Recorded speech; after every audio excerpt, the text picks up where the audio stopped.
5 seconds. Start.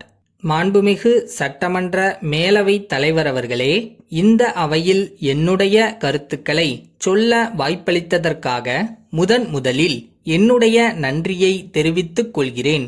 கலப்பு திருமணத்தின் மூலமாக சாதி வேறுபாடுகளை அகற்றி சமுதாய ஏற்றத்தாழ்வுகளை நீக்கி ஒப்பற்ற ஒரு புதிய சமுதாயம், சாதிபேதமற்ற சமுதாயம் உருவாக வேண்டும் என்பதுதான் நம் அனைவருடைய பெரு விருப்பமாகும். அவ்வாறு ஆசைப்படுகின்ற இந்த நேரத்தில் அப்படிப்பட்ட திருமணம் செய்து கொள்ள முன் வருபவர்களுக்கு ஏற்படுகிற பிரச்சனைகள், அதனால் ஏற்படுகிற விளைவுகள், தொல்லைகள் ஆகியவற்றிலிருந்து தக்க பாதுகாப்பு அளிக்கக்கூடிய வகையில் சில உரிமைகளை, சலுகைகளை அரசாங்கம் கொடுக்க வேண்டுமென்று கேட்டுக்கொள்கிறேன்.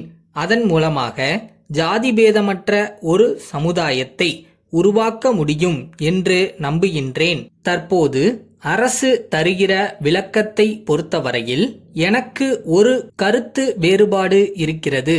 கலப்பு திருமணம் என்றால் ஆண், பெண் ஆகிய இருவரில் யாரேனும் ஒருவர் ஆதி திராவிடர் சமுதாயத்தை சேர்ந்தவராக இருக்க வேண்டும் என்ற ஒரு நிபந்தனை இப்பொழுது இருக்கிறது.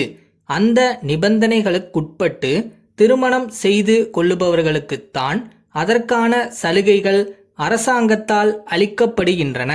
இப்படிப்பட்ட ஒரு நிபந்தனை தேவையில்லை என்பதுதான் என்னுடைய கருத்தாகும். காரணம், அண்மை காலமாக இத்தகைய திருமணங்கள் பல்வேறு ஜாதிகளிடையே நடைபெறுகின்றன. இந்த சமுதாயத்தில் உள்ள மக்களை பிற்பட்டவர்கள், தாழ்த்தப்பட்டவர்கள் மற்றும் இதர சமூகத்தினர் என்று 3 வகைகளாக பிரித்து வைத்திருக்கிறோம். இப்படி பிரிக்கப்பட்ட ஒவ்வொரு பிரிவிலும் கூட பல்வேறு ஜாதிகள், உப ஜாதிகள் இருக்கின்றன.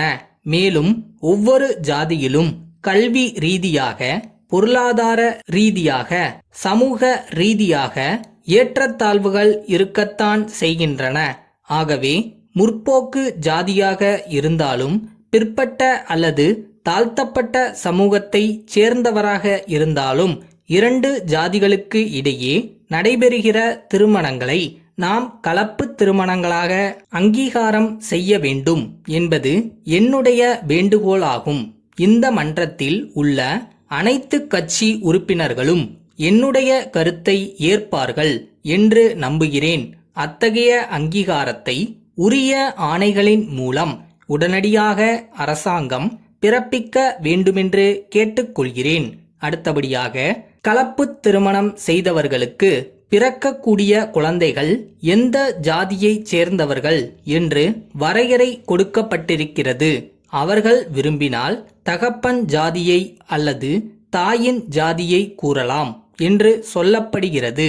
இதன் காரணமாக ஜாதிகளற்ற சமுதாயத்தை படைக்க பாடுபடும் இந்த அரசாங்கமானது எவ்வாறு ஜாதியை ஒழிக்க போகின்றது என்பது கேள்விக்குறியாகவே இருக்கிறது. நம் நாட்டில் குழந்தைகளுக்கு ஜாதி உணர்வுகள் குடும்பத்தில் இருந்துதான் உருவாகின்றன என்பதை நாம் மறந்துவிடக் கூடாது. பள்ளிகளில் சேரும்போது விண்ணப்ப படிவங்களில் ஜாதியின் பெயரை குறிப்பிட சொல்கிறார்கள். அதோடு மட்டுமல்லாமல் போதிக்கப்படும் பள்ளிப்பாட திட்டங்களிலும் ஜாதியின் உயர்வு தாழ்வு பற்றி கற்பிக்கப்படுகிறது.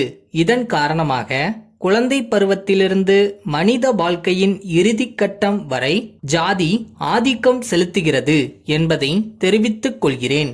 ஜாதி பேதமற்ற சமுதாயத்தை உருவாக்க வேண்டுமானால் எல்லா தரப்பு அரசியல் தலைவர்களும் கலந்துரையாடி நிலையான முடிவெடுக்க வேண்டும் என்று கேட்டுக்கொள்கிறேன்.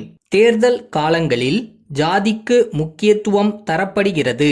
இந்த இடத்தில் இன்ன ஜாதியைச் சேர்ந்தவர் நின்றால் வெற்றி பெறக்கூடிய வாய்ப்பிருக்கிறது என்று கருதி அந்த குறிப்பிட்ட ஜாதியைச் சேர்ந்தவரையே வேட்பாளராக தேர்ந்தெடுக்கின்றனர்.